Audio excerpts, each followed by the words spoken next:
சக்தி அனைவருக்கும் வணக்கம். என் பெயர் சி.ஜே. சுபரஞ்சனி.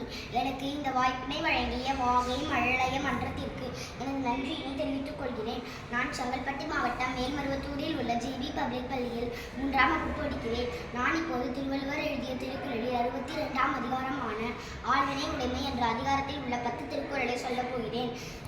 அருமை உடைத்தின்று அசாவாமை வேண்டும், பெருமை முயற்சி தரும், வினைக்கண் வினைக்கடல் ஓம்பல், வினைகுறை தீர்தாரின் தீர்தன்று உலகு. தாளாண்மை என்னும் தலைமைக்கண் தங்கிற்றே, வேளாண்மை என்னும் செருக்கு. தாளாண்மை இல்லாதான் வேளாண்மை பேடியை, வாளாண்மை போல கெடும். இன்பம் விழையான் வினை விழைவா தன்கேள்வி, துன்பம் துடை தோன்றும் தூண். முயற்சி தீவினையாக்கும், முயற்றின்மை இன்மை பூத்திவிடும்.